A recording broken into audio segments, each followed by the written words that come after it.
Hi guys, thanks for joining me today. I'm Marilyn and my channel is Making with Marilyn. Now I do all things crafty, but on today's video I'm going to use my xTool M1 diode laser and I'm going to make a fall inspired wall hanging. So if you're interested in seeing me put this project together, I'll show you the software, I'll show you how it cuts, and I'll put it together, and keep watching the video. Now if you're watching this video about the time that I published it, xTool has a big anniversary sale going on, so check out the video description below this video to see what that sale is. If you're watching it later, I'll still have my promo code in the video description below. So here's what I'm going to use in this video. Now I have this box of selected materials from xTool. Here are 3 of the pieces of wood out of it. My sign is going to say Farm Fresh, a picture of a pumpkin, and just some little lines down here. So this basic piece here, this is what I'm going to cut the pumpkin, the letters, and the little lines out of. And then I'm either going to put it on this background or this background. Then after I cut the words, the pumpkin, and the lines out of this, I'm going to use these various chalk paints to paint it. Now I've just grabbed out a bunch of paints that I had on hand. We're going to see how that turns out. Now the only one I'm concerned about is this one. This is called Rhubarb, and while I think that'd be a pretty pumpkin, it may not be quite orange enough. If I decide I don't want it this red, I'll add in just a little bit of this acrylic paint to try to orange it up some. Now I do want the texture of it to look matte. I want the chalk paint type look, and so I'm going to try to get away with this, or mainly this, with a tiny bit of this added, just to change the color slightly. Then when it comes time to painting those, I have a few paint brushes here, and I'm going to try to just kind of dry brush it on. And then I'll protect my table with this craft paper. And then when I'm putting my paints out, I'm just going to put those on this piece of wax paper. You can use anything you want. Newspaper to protect your table, a coated paper plate to put your paints on. Just use what works for you. Now I took 2 designs that I got off of Creative Fabric. I kind of mashed them together, then I added my own lines. And then of course to cut this, I'll use my xTool M1 diode laser. Now I went ahead and I opened the xTool Creative Space software. I haven't done anything else yet. This is how it opens. So the first thing that I'm going to do is I'm going to go up to Image. I'll click on that, and then I'm going to find my design. It's called Farm Fresh Pumpkins. Now you can see right here, there's 2 layers in it. The greenish blue layer is my score layer, and the black layer is what I'm actually going to cut out. I'm going to score the back piece so that I know exactly where to glue the other pieces to it. And the reason I'm doing it with 2 different layers is because the green layer is just a tiny bit smaller than the black layer. I don't want those score lines to accidentally show, so I did an internal offset or an inset for this green layer. So I'll go ahead and say open, and there they are. So right now you see 2 layers. There's the black layer. Again, that's my cut layer. The green layer, that's my score layer. All right, let me go ahead and make this smaller. I want to just drag the black layer off. So I'm going to click on the black layer, and then for now, I'm just going to drag it to the side. The other thing that I'm going to do with it selected, I'm going to go right over here and I'm going to say ignore. Okay, so here's the space that I have on the xTool M1. My piece of wood is 11 3/4 by 11 3/4. The design is 9.487 wide by 9.317 tall. In a minute, when I turn on the xTool, we'll be able to see the piece of wood in there. Now for the score layer, there's no need to raise it. So those prisms, I'm going to put those under the layer that I cut. But when you're engraving, since the laser's not going all the way through, you don't have to raise that off the bed of the xTool. Okay, so the first thing I'm going to do is I'm going to click off of it and I'm going to select my material. So I'm using the flatbed of the laser. And then under user defined materials, I'll click on the down arrow and then I'm going to say more. I just want to see all the wood materials. And I think that I'm using pine. So I'm going to say use. And notice it set my thickness. Now remember, I don't have my material raised. If those prisms were under it, then I'd check the triangular prisms, but they aren't. All right, so I have the main thing selected. Let's go ahead and click on it, and I'll have some more options. Okay, so my options are score, engrave, that's where it would fill in the whole thing with engraving, or cut. And for this layer, remember, I want to score. And so for scoring, it's going to use a power of 100 and a speed of 20, and it's just going to do one pass. So at this point, I want to go ahead and turn on the bed of the xTool so I can see exactly where that piece of wood is. So I turned it on. Let me go ahead and click Connect Device. I do have it hardwired to my computer. It says it can't find it, but I think it is finding it. Let's go ahead and refresh again. All right, there it is. So I'll click on it and we're good to go.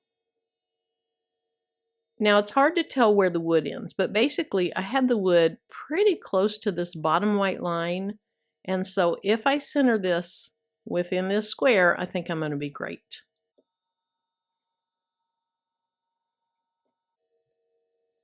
Okay, I'll buy that. Let's say start. Let's see how long it says it's going to take. All right, it's estimating 4 minutes. I'm going to go ahead and say start again. I vent my xTool out the window. So the next thing I need to do is I need to go ahead and open my window, get that vent out, and then I'll push that button on the front so this score starts.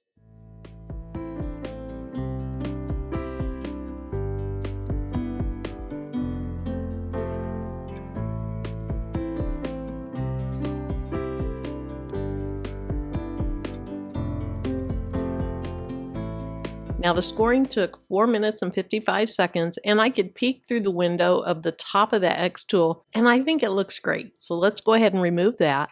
Then I'm going to go ahead and put some of those triangular prisms in the bed of the xTool, and then I'm going to put the piece of wood that we'll actually cut on top of those.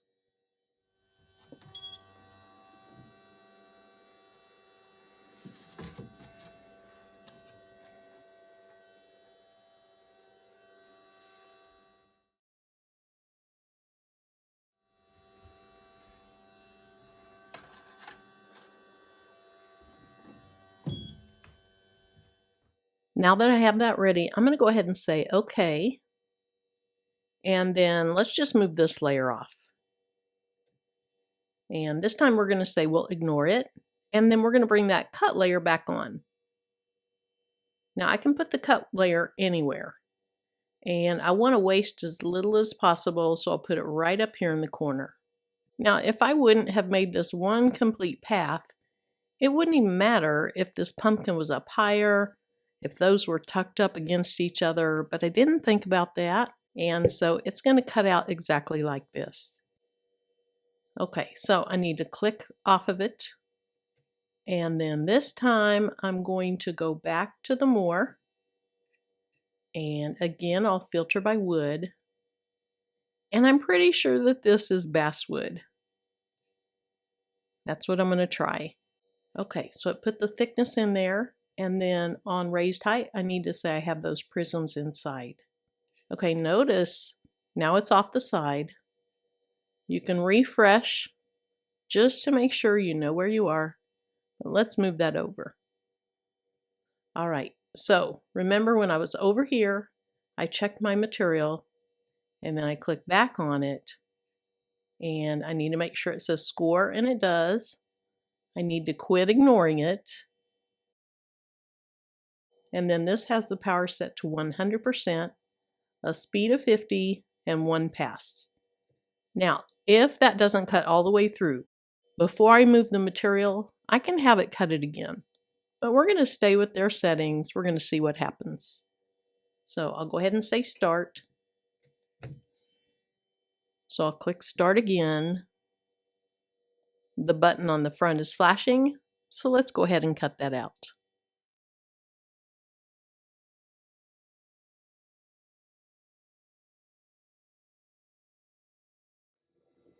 Okay, I'm pretty sure all I did was score that. So let me go ahead and say, okay, let me click on it and see what I actually did.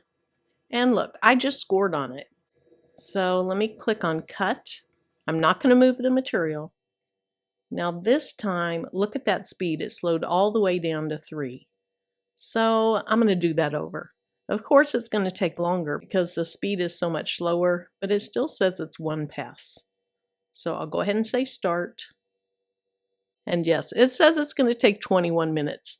Now, I have the 5-watt laser. I would purchase the 10-watt laser over the 5-watt laser. It's going to be faster, it has better power, and you're going to be able to use more materials.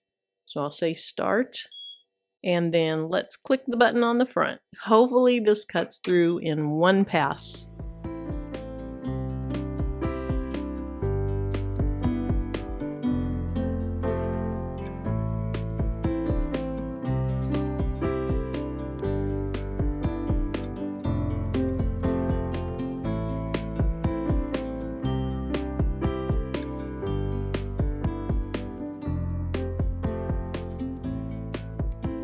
All right, let's see how this did. Now here's the score. Again, this is just an outline to help me place the letters that I actually cut out. And then here's the parts and pieces of what I did cut out. So let's look at the back of this. All right, so it cut through. It's just that sometimes they're a little bit tight and you have to push them through. Now, sometimes you might actually have it attached in just one small piece or one small part, and you have to push that through as well. So maybe you'll have to do a little bit of sanding, maybe you won't. All right, so you see back on the back side of that S, it's not falling out because of that one little spot.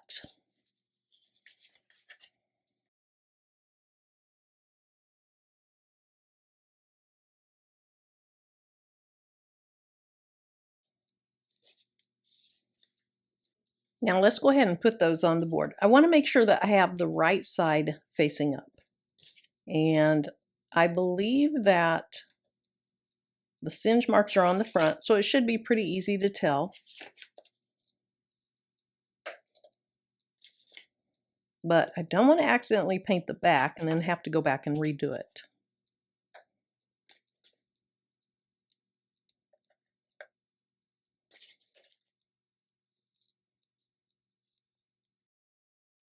So you can see how having the score marks really helps understand where you're going to put your images, or the parts of your images.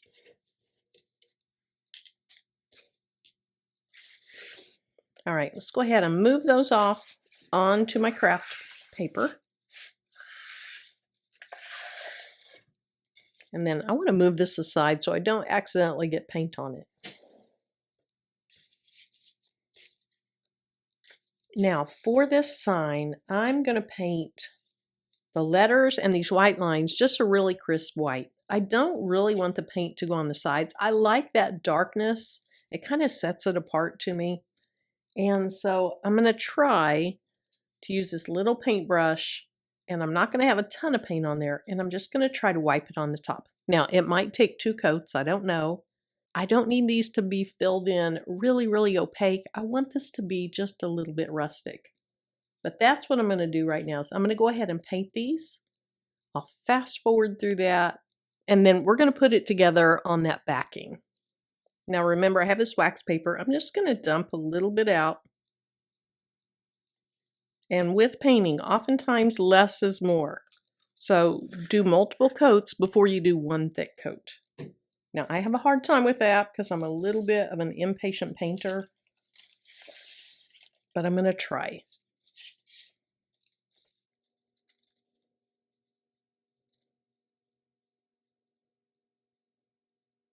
Now some people, when they're doing this, if you don't want the sides painted, they'll actually put it back down in what they cut out of it, or what they cut it out of. And they'll paint the tops really thin so it doesn't stick to what they're getting it out of. So let me just show you. So some people will actually put it back in here to paint it. And you know what? Let's try that.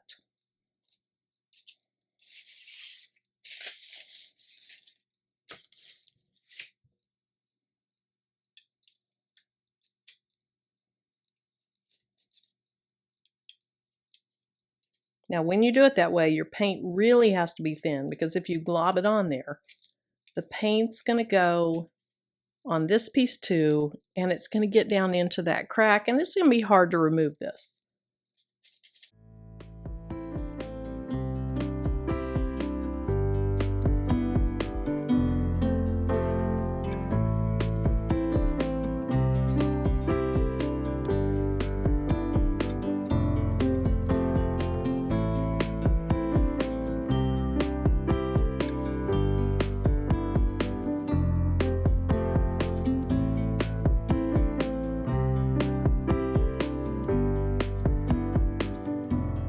Now, I am Messy Marvin, or in this case, Messy Marilyn. So I went and washed my hands. I think I still have some paint on them, but this is already dry. So we have all those pieces. My little stem is dry. My little white lines are dry. Now, I did not do the best paint job. I'll admit that. I am a messy, messy painter. Actually, I think the pumpkin looks good. I think the stem looks good. Those don't look so good. Let's see how the letters are.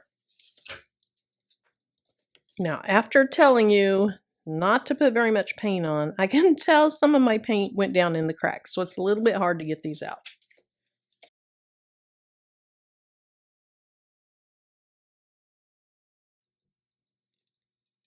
That's not so bad. It's not so good, but it's not so bad. And again, I like to have this dark on the side. It's pretty rustic.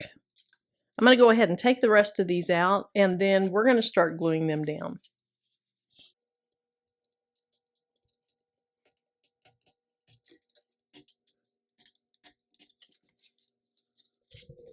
Now, I think I'll go ahead and start on the pumpkin. And if you have any suggestions for me on painting, please let me know. Obviously, I need some help. But I think this is going to look really cute, even with my messiness. Okay, so let me show you. See the score lines? Again, they are a little bit smaller than what the design was. And so I can put this down on the score lines, and those score lines are not going to show. Now I'm going to use this wood glue, and then I have this little thing to kind of spread it out. I don't want to drip my glue on here over this, because I would probably get glue on the face of this.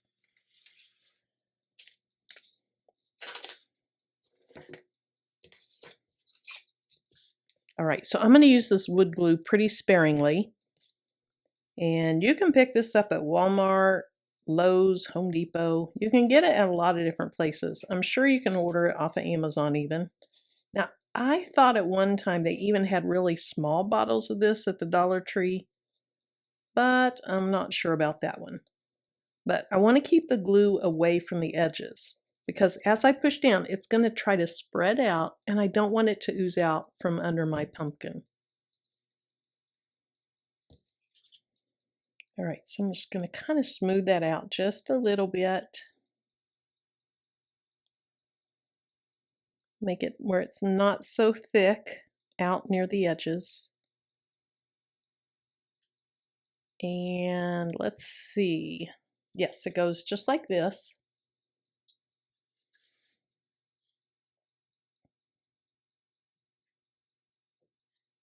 Now, because I don't have glue out at the edges, if I need to move this slightly, I can. And I can see I do.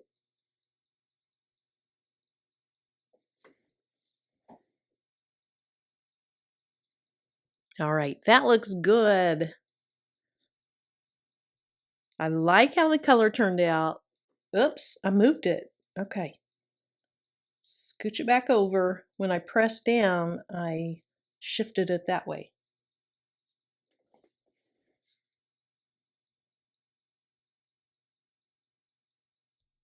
Okay, that looks good.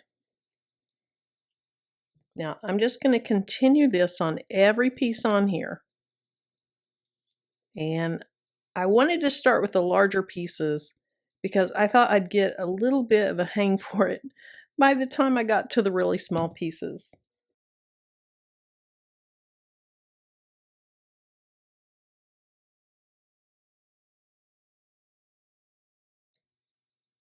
That is cute so far.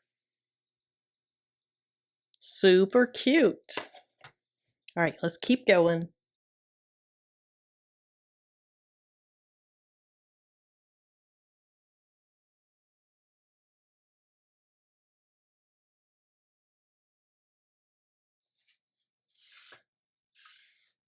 Now, this isn't perfect, but it sure is cute. You might have seen when I was putting my letters on, I got the F's mixed up. I think I got the R's mixed up. And so on this F, you can see the little score mark because the base of this F is slightly different than the base of this F. But I don't think people are going to notice that. Now I'm going to let this dry for a couple of hours. I see I have some white paint to touch up there. There may be some other places. I'll go ahead and do that. And then once it's really dry and I have those little touch-ups done, I'll be back. So after I touched up my paint, I went ahead and I put this back in the xTool. Now I flipped it over and I cut 2 little 1/4-inch holes in the 2 top corners. After that, I put some twine through it that I had on hand. I tied some knots, and this is the final result. I absolutely love it. So thanks so much for joining me, and until my next video, bye-bye.